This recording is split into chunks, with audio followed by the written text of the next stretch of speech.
সেই শাপলা চত্বর হত্যা মামলার আমাদের ফরমাল চার্জ আমরা দাখিল করেছি। ইতোমধ্যে আমাদের মধ্যে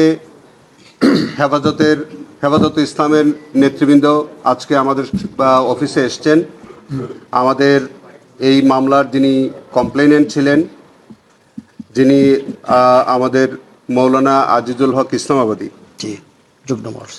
যুগ্ম মহাসচিব হেফাজতে ইসলাম, তিনি আছেন। আমাদের অন্যান্য নেতৃবৃন্দ আমাদের সামনে আছেন। আমাদের মধ্যে বিভিন্ন সাংবাদিকবৃন্দ আছেন। আপনাদের সবাইকে আন্তরিক ধন্যবাদ।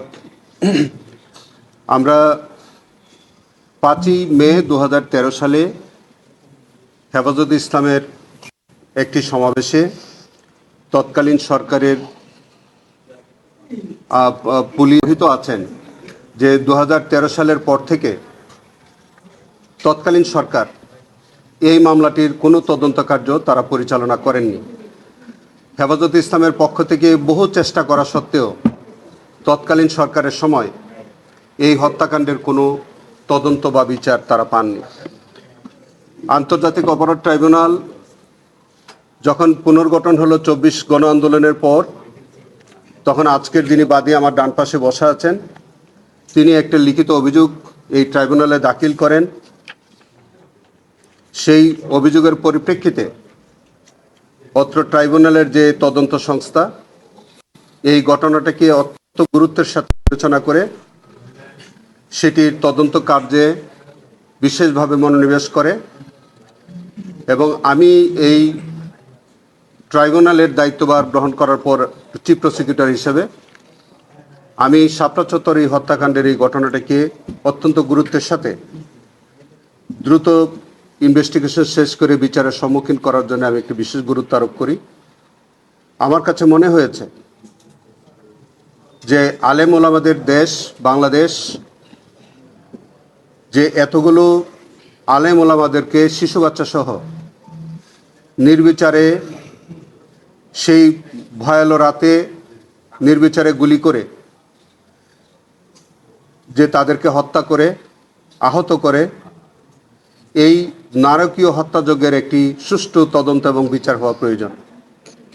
এবং এই যে জেনোসাইড, এইটি বাংলাদেশের ইতিহাসে এরকম বর্বরোচিত হত্যাকাণ্ড, এরকম বর্বরোচিত আক্রমণ এটি এর আগে কখনো ঘটেছে বলে আমার জানা নেই। সেই কারণে আজকে একটি ইসলামিক গোষ্ঠী অথবা একটি ইসলামিক গ্রুপকে তাদেরকে ডেস্ট্রয় করে দেওয়ার জন্যে, নির্মূল করে দেওয়ার জন্যে তৎকালীন সরকার কিছু ব্লগার অ্যাক্টিভিস্ট অথবা কিছু লেফটিস্ট, যাদেরকে আমরা নাস্তিক বলে সম্বোধন করতে পারি, এই জাতীয় কিছু মানুষ দ্বারাই প্রভাবিত হয়ে হেফাজতে ইসলামের মতো একটি সংগঠনকে নির্মূল করার জন্য সরকার অত্যন্ত পরিকল্পিতভাবে তাদের উপরে সেই দিন এই নারকীয় আক্রমণ এবং হত্যাযজ্ঞ সংগঠিত করে। আমরা এই ইনভেস্টিগেশনটি পরিচালনায় হেফাজতে ইসলামের সর্বস্তরের নেতৃবৃন্দদের সহযোগিতা আমরা চেয়েছিলাম। তারা অনেক সহযোগিতা আমাদেরকে করেছেন। আমরা সামগ্রিকভাবে এই মামলাটির ইনভেস্টিগেশনে আমাদের পক্ষ থেকে যতটুকু আমরা ইনভেস্টিগেশনে পেয়েছিলাম, বিশেষ করে আমাদের অধিকার নামে যে আমাদের একটা মানবাধিকার সংগঠন, তাদের একটি বড় ভূমিকা ছিল এই যে হত্যাযজ্ঞের প্রকৃত ঘটনা উদ্ঘাটনের স্বার্থে। আমাদের ইনভেস্টিগেশনে তারা অনেক সহযোগিতা করেছেন। তাদের কাছ থেকে আমরা এই ইনভেস্টিগেশনের একটা বড় তথ্য আমরা সেখান থেকে সংগ্রহ করেছি। আমরা সর্বমোট 61 জন শহীদের তালিকা, শহীদের আমরা শনাক্ত করতে পেরেছিলাম। তবে তার মধ্যে 58 জনের আমরা নাম ঠিকানা পেয়েছিলাম, বাকিদের 3 জনের নাম ঠিকানা আমরা সংগ্রহ করতে পারিনি। তার মধ্যে আমরা আজকে মূলত 2টি ঘটনার উপর আমরা চার্জ দিয়েছি। একটি হচ্ছে যে শাপলা চত্বরে 5 তারিখে মধ্যরাতে যে নারকীয় ঘটনা ঘটল, সেখানে 32 জন শহীদ হয়েছে। এটি আমাদের আন্তর্জাতিক অপরাধ ট্রাইব্যুনাল আইনের 3-এর সি ধারা মোতাবেক এটা একটা জেনোসাইড ছিল, এবং যেহেতু এটা একটা জেনোসাইড, এবং পরের দিন যেটা নারায়ণগঞ্জের সিদ্ধিরগঞ্জে সেখানে আরও 20 জন মানুষকে একত্রে শহীদ করা হলো, সেটাও একটা জেনোসাইড ছিল। এই দুইটি জেনোসাইডের ঘটনার প্রেক্ষিতে আমরা দুইটি চার্জ আমরা 41 জন আসামির বিরুদ্ধে আমরা এনেছি। আমি একটু পরে আপনাদেরকে নামগুলো একটু শোনাবো। 41 জন আসামিকে আমরা আমাদের প্রাইভেসি আমরা যে ইনভেস্টিগেশনটা হয়েছে তার মধ্যে তাদের সরাসরি আমরা সম্পৃক্ততা পেয়েছি। কাউকে আমরা প্ল্যানিংয়ে পেয়েছি, কাউকে আমরা কনস্পিরেসিতে পেয়েছি, কাউকে আমরা সরাসরি অংশগ্রহণে পেয়েছি, এবং কারো কারো স্বীকারোক্তির মধ্যে আছে যে তারা এক্সট্রা জুডিশিয়াল তারা কনফেশন করেছে। যেমন তৎকালীন তথ্যমন্ত্রী তারা সংসদে দাঁড়িয়ে বলেছে, তৎকালীন যে ডিএমপি কমিশনার বেনজির আহমেদ তিনি এগুলাকে কৃতিত্বপূর্ণ দমভক্তি আছে।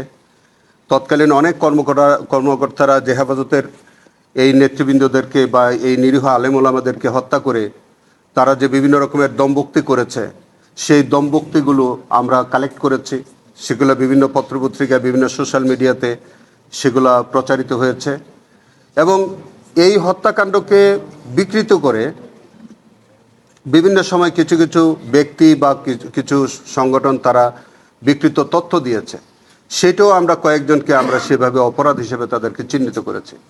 যেমন আমরা সমীকরণ নামে একটি সম্প্রচার ছিল, সেখানে টোটাল এই হেফাজতের এই ঘটনাটাকে বিকৃত করে সারা দুনিয়াতে একটা মিথ্যা তথ্য প্রচার করে, সেটাও কিন্তু এক ধরনের অ্যাবেটমেন্ট হিসেবে গণ্য করা হয়েছে ইনভেস্টিগেশনে, এবং তাদেরকেও বিচারের সম্মুখীন করা হয়েছে। 71 টেলিভিশন তৎকালীন সময়ে যিনি প্রধান ছিলেন মোজাম্মেল বাবু, তার একটি ভূমিকা ছিল যে যাতে এই বিকৃত তথ্য তারা প্রচার করে, এবং তাকেও কিন্তু এই আইনের আওতায় আনা হয়েছে। এবং সেখানে যে সকল আইন শৃঙ্খলা বাহিনীর যারা প্রধান ছিলেন তাদেরকে আনা হয়েছে, যারা সরকার প্রধান থেকে শুরু করে স্বরাষ্ট্র মন্ত্রণালয়ের 2 জন মন্ত্রী যাদের প্রত্যক্ষ ভূমিকা ছিল এই ঘটনার মধ্যে, তাদেরকে আনা হয়েছে। আজকে মাননীয় ট্রাইব্যুনাল 41 জন আসামির বিরুদ্ধে অভিযোগ আমলে নিয়েছেন, এবং যারা ইতিমধ্যে আমাদের কয়েকজন গ্রেফতার আছে তাদেরকে সুনির্দিষ্টের আবেদন সেটা মঞ্জুর করেছেন। যারা পলাতক আছে তাদের বিরুদ্ধে গ্রেফতারি পরোয়ানা জারি করা হয়েছে, এবং আগামী 16 অগাস্টে সেটির পরবর্তী তারিখ আছে যে যারা যারা পলাতক আছে তাদের এক্সিকিউশন রিপোর্ট আসার পরে তারপরে যদি তাদের মধ্যে যদি গ্রেফতার করা সম্ভব না হয়, অথবা যদি তারা ট্রাইব্যুনালে হাজির না হয়, তাহলে আমাদের পত্রিকার বিজ্ঞপ্তির মধ্য দিয়ে মামলাটা বিচারের জন্য রেডি হবে, এবং তারপর থেকে বিচার কার্য শুরু হবে। আমি শুধু আসামিদের নামটা আপনাদেরকে একটু পড়ে শোনাই।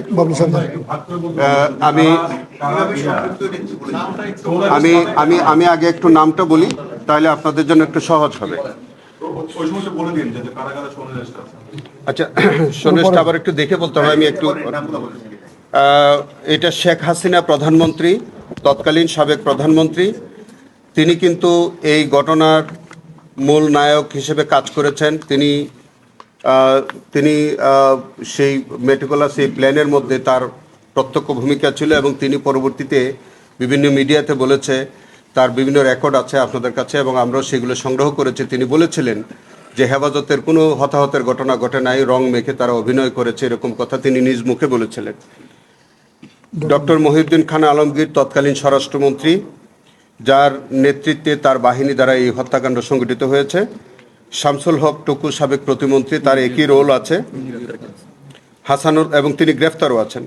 হাসানুল হক ইনু তথ্যমন্ত্রী, তিনি 2টি টেলিভিশন সম্প্রচার তিনি ওই রাতেই বন্ধ করে দিয়েছিলেন। তারা যে তথ্য সংগ্রহ করেছিলেন ইসলামিক টিভি এবং দিগন্ত টিভি, তাদের কাছে অনেক তথ্য ছিল। সেই তথ্য যাতে সাক্ষী প্রমাণ হিসেবে কাজে না লাগে, সেই কারণে ওই রাতেই ওই টেলিভিশন সম্প্রচার বন্ধ করে দেয়। তাদের 2টি টেলিভিশন অফিসে গিয়ে আক্রমণ করে, তাদের টেলিভিশনের লাইসেন্স বাতিল করে দেওয়া হয়। এবং শুধু তাই না, তিনি সংসদে, পবিত্র সংসদে দাঁড়িয়ে দমবুক্তি করে বলেছিলেন যে হেফাজতকে তারা শক্তভাবে মোকাবেলা করেছেন। সেই ফুটেজ আমরা সংগ্রহ করেছি এবং আলামত হিসেবে আমরা নিয়েছি। এবং তিনি গ্রেফতার আছেন। ইতিমধ্যে তিনি অন্য একটি মামলায় 10 বছরের সাজাপ্রাপ্ত হয়েছেন। 30 বছর হয়েছেন, যাই হোক 10 বছর তিনি ভোগ করবেন। এরপরে আছে শেখ ফজলুল করিম সেলিম, ডক্টর আব্দুর রাজ্জাক, মাহবুব আলম হানিফ, ডক্টর হাসান মাহমুদ চৌধুরী। তারা সকলেই কিন্তু সুপিরিয়র রেসপন্সিবিলিটিতে এসছে এবং তারা যে প্ল্যান ছিল, তারা যে বৈঠক করেছিল, সেই বৈঠকে তারা উপস্থিত ছিল। বাহাউদ্দিন নাসিম ছিলেন, লতিফ সিদ্দিকী ছিলেন, মৃণাল কান্তি দাস ছিলেন, জাহাঙ্গীর কবির নানক, দীপমণি। তারা সবাই কিন্তু ওই বৈঠকে উপস্থিত ছিলেন, যে বৈঠকে হেফাজতের উপরে যে প্ল্যানটা করবে, মানে আক্রমণ হবে, সেখানে তারা ওই পরিকল্পনার অংশ হিসেবে তারা বৈঠকে অংশগ্রহণ করেছিলেন। মোফাজ্জল হোসেন চৌধুরী মায়া, উমর ফারুক চৌধুরী তৎকালীন যুবলীগ চেয়ারম্যান, সালাউদ্দিন মাহমুদ ওরফে জাহিদ, উনি সংসদ সদস্য ছিলেন মানিকগঞ্জ 1, তার ইনভলভমেন্ট আমরা পেয়েছি। আমরা ডাক্তার ইমরান এইচ সরকার, তৎকালীন আপনারা জানেন যে একজন ব্লগার, যে শাহবাগে দাঁড়িয়ে এই হেফাজত ইসলাম সম্পর্কে নানান রকমের অশ্রাব্য কথাবার্তা বলতেন, কুৎসা রটনা করতেন, এবং তার ইন্ধনে এবং প্ররোচনায় এই হত্যাকাণ্ডটা তো পরবর্তীতে সংগঠিত হয়। ডাক্তার ইমরান এইচ সরকার, শাহরিয়ার কবির, সভাপতি ঘাতক দালাল নির্মূল কমিটি, মোজাম্মেল হক বাবু, ব্যবস্থাপনা পরিচালক 71 টিভি, ফারজানা রূপা, সাংবাদিক 71 টিভি, হাসান মাহমুদ, তারা জেলে আছে, হাসান মাহমুদ খন্দকার, সাবেক আইজিপি, যার বাহিনী নির্বিচারে এই হেফাজতকে গুলি করে, লেথাল ওয়েপন ইউজ করে এবং তাদেরকে গুলি করে হত্যা করে।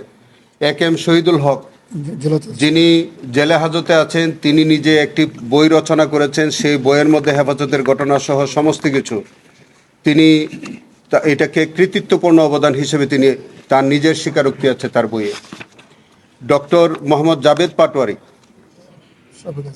এটা তার তো অনেক বিষয় এবং তার বিরুদ্ধে প্রত্যক্ষ সাক্ষ্য প্রমাণ, তার অনেক কুকীর্তি আমাদের এই তদন্তে বেরিয়ে এসছে।